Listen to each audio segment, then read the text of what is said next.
讓人顯明一切事是屬肉體血氣之人無法知道的，他們不能明白屬神的事，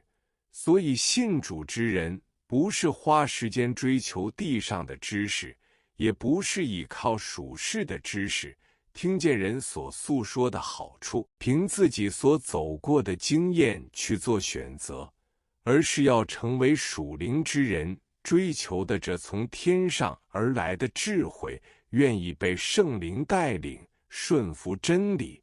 因着聖靈住在我們裡面，能開啟屬靈的眼睛，使人有屬靈的眼光，便能分辨哪一條路是神所指示人當行的道路，分辨什麼工作是神要我們在世必要完成的，使人看見屬天的道路。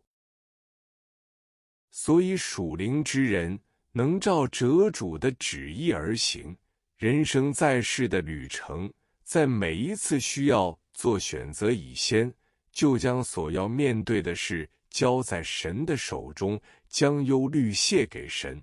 不憑自己的意念做出選擇，而是將選擇的主權交給神，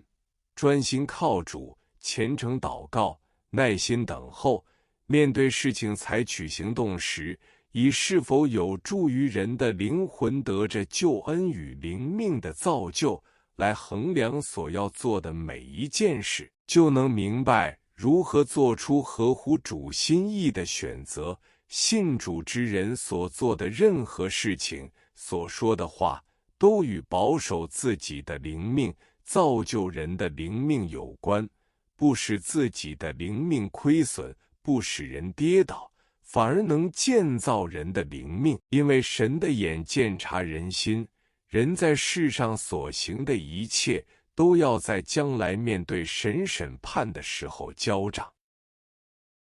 因此，